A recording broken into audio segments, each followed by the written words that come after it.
За сайн байна уу найзууд, энэ удаагийн маань сэдв бол маш чухал сэдв. Бодибилдингийн тамирчдын үхдэг шалтгаан гэсэн сэдв байгаа. Мэдээж тамирчдын нас ордог шалтгаан бол маш олон. Гэхдээ эрүүл мэндэд маш илбэг тохиолддог асуудлыг авч үзье гэж бодлоо. Ингээхийн тулд 2017 онд нас орсон бодибилдинг фитнесийн хамгийн алдартай блогер болох Рич Пиана мөн залуу маш ирээдүйтэй тамирчин болох Даллас Маккарверийн үхлийн шалтгаан болон задлан шинжилгээний хариу жишээ болгон авч үзье. Даллас Маккарверийн хувьд бол гэртээ хоол идэж байхдаа гинт хоолндоо гахаж нас орсон байдаг.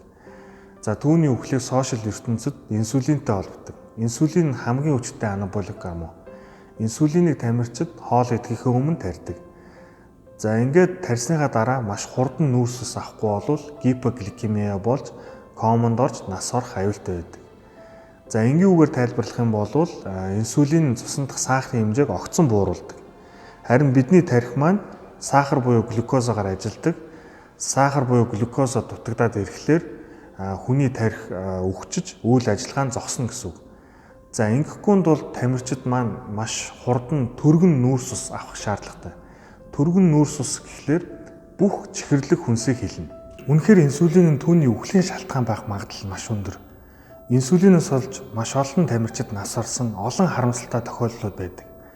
Даллас Маккарвер бол мэрэгжлийн мистер олимп тэмцээнд оролцдог дэлхийн топ тамирчин учраас хориотой эм тариаг байж болох хэмжээ хязгаараас хэд дахин өндөр тунгаар хэрэгэлдэг байсан нь тодорхой. Түүний нас орсны дараа түүнд задлан шинжилгээ хийсэн байдаг. Нэгдүгээр зүрхэнд томорцсон байсан. Эрэгтэй хүний зүрхний хэвийн хэмжээ 337 г байдаг бол Далласх 833 г байсан бөгөөд 2.5 дахин томорчихсон байсан гэсэн. Хоёрдугаарт зүрхний титэм судасны бөглөрөл буюу атеросклероз. Гуравдугаарт уушиг нь 1.5 дахин том болсон байсан. Дөрөвдүгээрт илг нь 3 дахин томорчихсон байсан. Тавдугаарт бас бөөр нь томорцсон байсан. Ингээд 6-ад тэрээр бамбан хавдартай болсон байсан. За энэ 46 настай байсан дэлхийн хамгийн алдартай бодибилдинг фитнесийн видео блогер болох Рич Пиана яаж нас орсон тухай ярив. Тэрээр ванны өрөөндөө найз охиноор үсээс сулж исэн. Гэтэл гинт ухаан алдаж хоошоо хүчтэй савж унсан байдаг. Ингээд түргэн ирж түүнийг эмнэлэгт хүргэсэн. Харин эмчнэр түүнийг хиймэл комд оруулсан. Ингээд эмнэлэгт ухаан орлого байсаар Рич Пиана нас орсон. Харин цагдаа нар түүний гэрт нэгжлэг хийхэд түүний гэрээс хар тамхи болон стероид олцсон. Түүний найз охин болох Шанел нь Рич Пианаг урд өмнө хар тамхинд донтолтой байсан гэж хэлжсэн. За түүний үхлийн гол шалтгаан бол хар тамхи хэтрүүлэн хэрэглэж ухаан алдаж унахдаа тархиараа хүчтэй шалан дээр савж энэ нь түүний тархинд цус харуулсан гэсэн таамаг сошиал ертөнцид байдаг. Зарим нь түүний задлан шинжилгээний хариу авч үзье. Нэгдүгээр зүрхний дутагдал буюу зүрх томорсон. Хоёрт баг зэргийн зүрхний титэм судасны атеросклероз буюу бөглөрөл. Гуравт артерийн судасан дах бөглөрөл, дөрөвт бохирдсон бамбан булчирхай, тавд тархин дахь цус харвалт, 6 тархины өвчл, 7 асцит буюу хэвлэд дэх ус хэмжээгээр хоригдлогдох өвчин, 8-д уушиг нь маш их хэмжээгээр өрөвсөж бас ус хоримтлагдсан байна. 9-дүгürt элэг бөөр гэх мэт 5 цулын эргэтэнгүүд бүгд хэвийн хэмжээнээс томорсон. Задлан шинжилгээгээр үхлийн шалтгаан нь тодорхой бус. Энэ хоёр тамирчны үхлийн шалтгаан нь Далласын хувьд инсулин, харин Рич Пианагийн хувьд хар тамхи байх магадлал хамгийн өндөр. Гэхдээ задлан шинжилгээгээр энэ хоёр тамирчин хоёулаа ижил эрүүл мэндийн асуудалтай байсан. Хоёулаа титэм судасны бөглөрөл буюу атеросклероз. Хоёулангийнх нь дотор эргэтэнгүүд хэвийн хэмжээнээс хэд дахин томорсон байсан.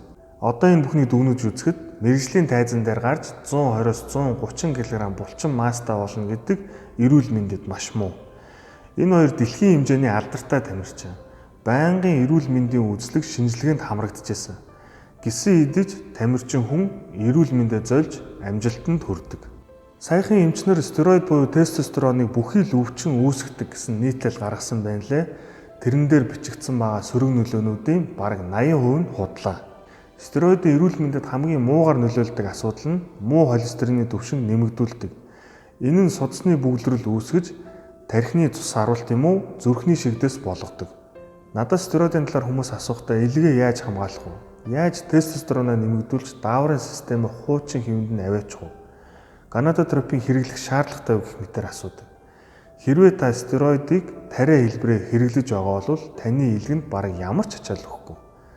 Мөн таны дааврын систем стероид хэрэглэсний дараа өөрөө хэвийн хэмжээнд очиж байна.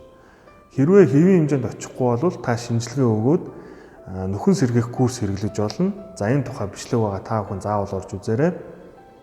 Энэ хоёр тамирчны зүрх, илэг, бөөр гээд бүх хэрэгтэнгүүд нь томорчихсон байгааг та бүхэн анзаарсан бах. Хэрвээ та стероидыг өсөлтийн гормонтой өндөр тунгаар хэрэглүүл таны зүрх томорно. Ингээд та спортын зүрхтэй болдог гэсэн. Хэрвээ та стероид өсөлтийн гормон мөн инсулины нэг дор өндөр тунгаар хэрэглэх юм бол таны зүрхнээс гадна бусад бүх хэрэгтэнгүүд томорно. Харин одоо энэ зүрх судасны системийг яаж хамгаалах талаар ярив. Хэрвээ та стероид хэрэглэж байгаа бол нэгдүгээрт фитнес хоол буюу эрүүл хоол идэх хэрэгтэй. Хоёрдугаарт таны уурганы их үүсвэрт дахианы цээж мах байх ёстой. Яагаад гэвэл дахианы цээж мах бусад махнуудыг бодвол хансан тос багатай байдаг. За ерөнхийдөө ийм учраас л бодигийн тамирчид голцоо дахианы цээж мах иддэг. Гуравдугаарт та холестерины шинжилгээ зүрхний эхо мөн кардиограммыг 3 сар тутам өгж байх шаардлагатай. Дөрөвдүгээрт эдгээр шинжилгээгээр таны холестерины хэмжээ хэвийн түвшнээс өндөр байвал заавал буулгах буюу статин хэрэглэх шаардлага гарна. 5-дугаарт омега 3 уух хэрэгтэй. Энэ цуснд сайн холестерины түвшин нэмэгдүүлж таны зүрх судасны системийг цэвэрлэж өгнө. 6-дугаарт цусаа шингэлэх зорилгоор аспирин уух шаардлагатай. За энэ бичлэгийн үзээс стероид хэрэглэдэг залуус маань энэ асуудал надад хамаагүй юм байна гэж бодож байвал та эндүрч байна. Энэ зүрх судасны өвчин дэлхийн хүн амын цөөлдөг номер 1 өвчин юм. Та новшин хоол хүнс тогтмол хэрэглэдэг бол атеросклероз буюу судасны бөглөрөл өвчин таныг тойрохгүй. Энэ төрлийн өвчин маш их залуужж байгаа. 30 гаруй настай залуучууд харуулж нэг бол зүрхний шигдээсээр нас орох тохиолдол маш их илбэгшсэн. Тэгэхээр хориотой зүйлс хэрэглэсэн ч хэрэглээгүй ч энэ зүрх судасны өвчин гэдэг зүйл бол бүхэнд хамааралтай. Мэргэжлийн бодигийн тамирчид эрүүл мэндэд маш сайн хяналт тавьбал энэхүү эрсдлээс өөрийгөө хамгаалах боломжтой. Та бүхэн мэдэх бах урт насалсан маш олон бодигийн тамирчид байдаг. Тэгэхээр хамгийн гол нь эрүүл мэндэ хянаж тогтмол шинжилгээ өгж байх нь л хамгийн чухал шүү. За хэрвээ танд энэ сэдв хэрэгтэй санагдсан бол лайк дар subscribe хийгээрэй. Дараагийн удаа стероидын тухай үлгэр домгуудыг тайлах болно.